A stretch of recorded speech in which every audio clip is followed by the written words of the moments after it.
দেখুন সবগুলো কিন্তু আমি দিয়ে দিয়েছি। এবারে আস্তে আস্তে কিন্তু সিঙ্গাড়াগুলো হবে।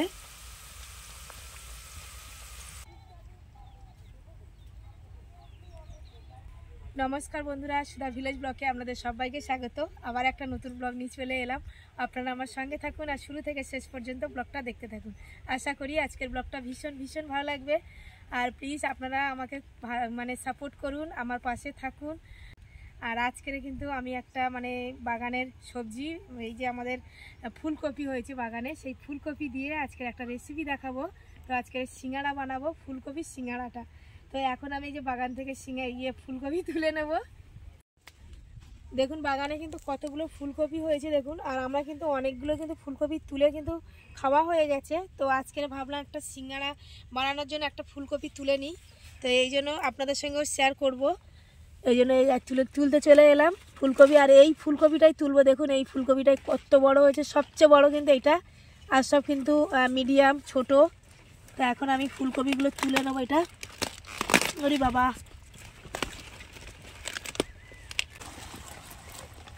এই গোড়াটা এত শক্ত, তুলতে কত সময় লাগলো। এই যে দেখুন তুলে নিয়েছি। চলুন সিঙ্গাড়া বানানোর জন্য কি কি নিচ্ছি এবার আপনাদের দেখাই। দেখুন ফুলকপিটা ছোট ছোট করে কেটে নিয়েছি, আর আমি হাফ নিয়েছি। এবার আমি ভেজে নেবো এটা তেলে। তেলটা গরম হয়ে গেছে, আর দেখুন কড়াইটা পুরো লাল হয়ে গেছে। এই দেখুন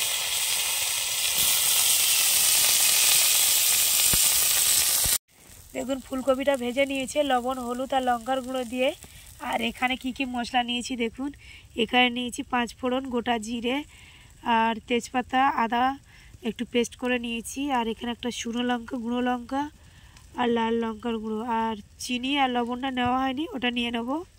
এইগুলোই কিন্তু আমার সিঙ্গাড়ার করার জন্য মশলা লাগবে। আর গোটা জিরেটা কিন্তু ভেজে গুঁড়ো করে নেব। দেখুন এখানে মটর আর আলুটা কিন্তু আমি সিদ্ধ করে নিয়েছি। এটা কিন্তু এবারে ভালো করে এই যে মশলাগুলো দিয়ে এটা কষে নেব, তারপরে ময়দাটা মেখে নেব। দেখুন 5 ফোড়ন আর একটা লাল লঙ্কা আমি চিড়ে দিয়েছি, আর তেজপাতা দিয়েছি। এর উপরে এবারে আলু আর মটর সিদ্ধ করা ওইটা এবার দিয়ে দেবো।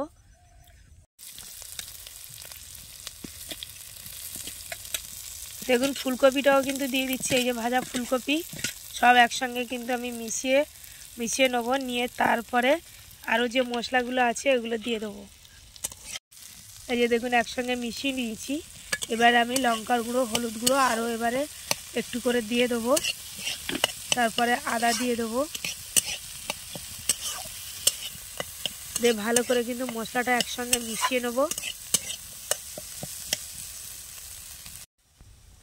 দেখুন একদম কিন্তু আমার সিঙ্গাড়ার পুরটা একদম রেডি হয়ে গেছে। এবার আমি উপর থেকে একটু বাদাম ছড়িয়ে দেবো, দিয়ে আবার একসঙ্গে মিশিয়ে নেব খুন্তি দিয়ে। আর যা মশলা দেওয়ার কিন্তু সব দিয়ে দিয়েছি। আমি শুধু ভাজা মশলা গোটা জিরেই দিয়েছি। আপনারা চাইলে ভাজা মশলা কিন্তু গরম মশলাও দিতে পারেন, এতে কিন্তু খুব ভালো টেস্ট হয়। তো আমি কিন্তু গোটা জিরেই দিয়েছি। এবার আমি পুরটা নামিয়ে নেবো। তো এই যে দেখুন ময়দা আমি নিয়ে নিয়েছি, আর এখানে 250 ময়দা নিয়েছি, লবণ দিয়ে দিলাম। এবার একটু চিনি দিয়ে দেবো।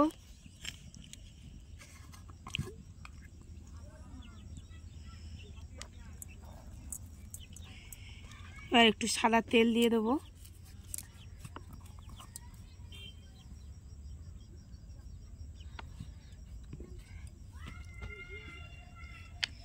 তো আপনারা চাইলে কিন্তু কালো জিরে নিতে পারেন।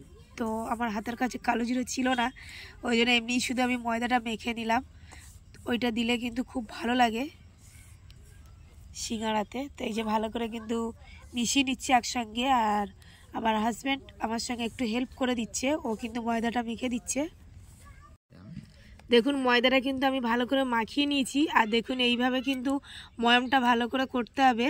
এই যে ডালা ডালা যেন পাকায়। আর ডালা ডালা হলে তাহলে জানবেন যে ময়দাটা কিন্তু ভালো করেও কিন্তু মাখানো হয়েছে। তো এবারে আমি কিন্তু জল দিয়ে মাখাবো। প্রথমে কিন্তু অল্প জল দিয়েই কিন্তু মাখাতে হবে। আর বেশি কিন্তু এটা কিন্তু নরম হবে না, ডোটা একটু শক্ত টাইপেরই হবে। তো এই যে দেখুন আমি কিন্তু আমার হাজব্যান্ড কিন্তু ভালো করে কিন্তু মাখছে। দেখুন ডোটা কিন্তু এইভাবেই কিন্তু হবে, এই যে একদম কিন্তু টাইট। আর এই ডোটা কিন্তু একটু কিন্তু সময় লাগে মাখতে, তো এইভাবে কিন্তু ভালো করে মেখে নেবে ও। দেখুন ডোটা কিন্তু এই যে ভালোভাবে কিন্তু মাখানো হয়ে গেছে। আর এই যে দেখুন কিন্তু একটু মানে শক্ত টাইপেরই হবে। তো আধ ঘন্টা আমি কিন্তু ঢাকা দিয়ে রাখবো, তারপরে কিন্তু সিঙ্গাড়া বানাবো।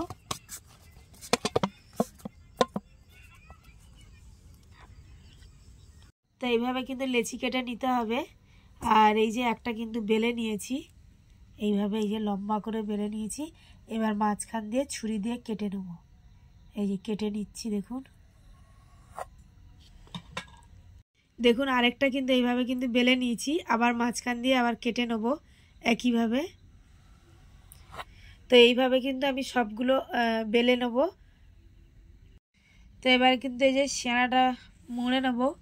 আর দেখুন এই ধারে কিন্তু একটু করে হালকা করে করে জল দিয়ে দিচ্ছি, যে মুড়তে তাহলে সুবিধা হবে। এই যে দেখুন কিভাবে মুড়ছে। আর এই সিঙ্গাড়াটা কিন্তু সম্পূর্ণ আমার হাজব্যান্ডই করছে, ও কিন্তু খুব ভালো কিন্তু বানাতে পারে সিঙ্গাড়া। এই যে দেখুন কিভাবে মুড়ে নিল, দেখে নিন।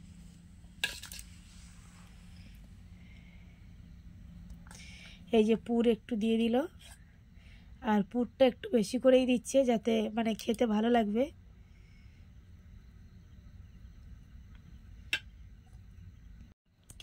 দেখুন এই ধারেও কিন্তু আবার জল দিয়ে কিন্তু হালকা করে লাগিয়ে নিচ্ছে। এবারে ভালো করে মুড়ে নেবে। এই যে দেখুন এই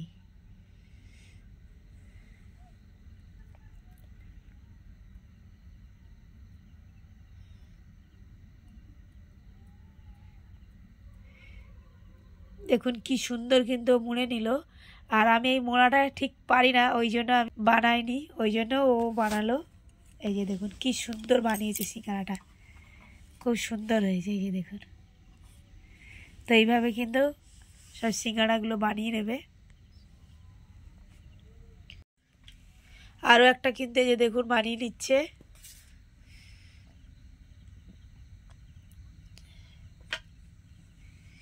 ফুলকপি সিঙ্গাড়া বানানো হচ্ছে।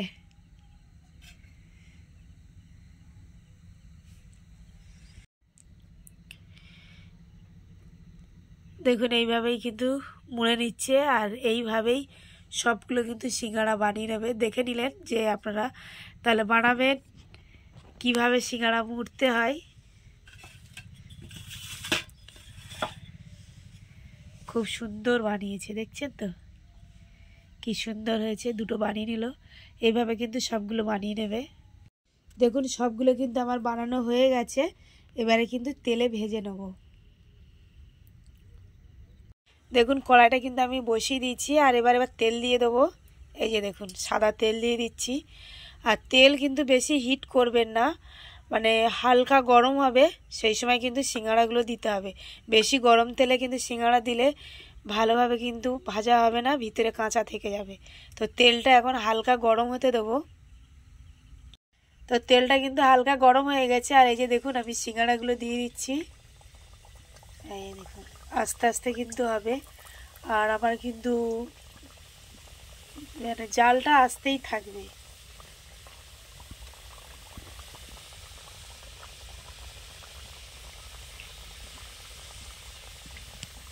দেখুন সবগুলো কিন্তু আমি দিয়ে দিয়েছি। এবারে আস্তে আস্তে কিন্তু সিঙ্গাড়াগুলো হবে। দেখুন সিঙ্গাড়াগুলো কি সুন্দর কিন্তু হালকা হালকা কিন্তু লাল লাল হয়ে গেছে। এবারে কিন্তু আমি উল্টো পাল্টে ভালো করে ভেজে নেব।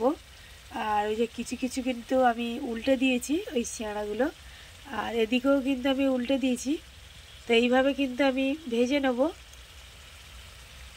দেখুন সিঙ্গাড়া কিন্তু ভাজা হয়ে গেছে। এবার আমি নামিয়ে নেব। আর কি সুন্দর ভাজা হয়েছে, কালারটাও কিন্তু খুব সুন্দর এসেছে। তাই যে সিঙ্গাড়াগুলো সব বানানো হয়ে গেছে, আর আমি এই যে প্লেটে সাজিয়ে নিয়েছি।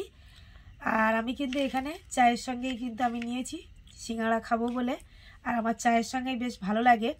আপনারা চাইলে চাটনির সঙ্গে বা সসের সাথে কিন্তু খাবেন, বা মুড়ি। এটা কিন্তু বিকালে বা টিফিনে সকালে কিন্তু ভালো লাগে আমাদের সিঙ্গাড়া। আর সিঙ্গাড়া অনেকেই পছন্দ করেন। আপনারা কিন্তু যারা পছন্দ করেন আমাকে কমেন্টে জানাবেন। এখন একটা আমি ভেঙে দেখাবো কত সুন্দর হয়েছে দেখুন ভিতরটা। এই যে দেখুন একদম পুর ভরা, খুব সুন্দর হয়েছে। তো ব্লগটা আর বেশি বড় করব না, আজকের ব্লগটা এখানে শেষ করছি। যদি ব্লগটি ভালো লাগে সাবস্ক্রাইব, লাইক, কমেন্ট, শেয়ার করবেন আর আমার পাশে থেকে আমাকে সাপোর্ট করবেন। যারা আমার ফেসবুক পেজে ভিডিওটা দেখছেন পেজটিকে ফলো করবেন। সবাই ভালো থাকবেন, টাটা।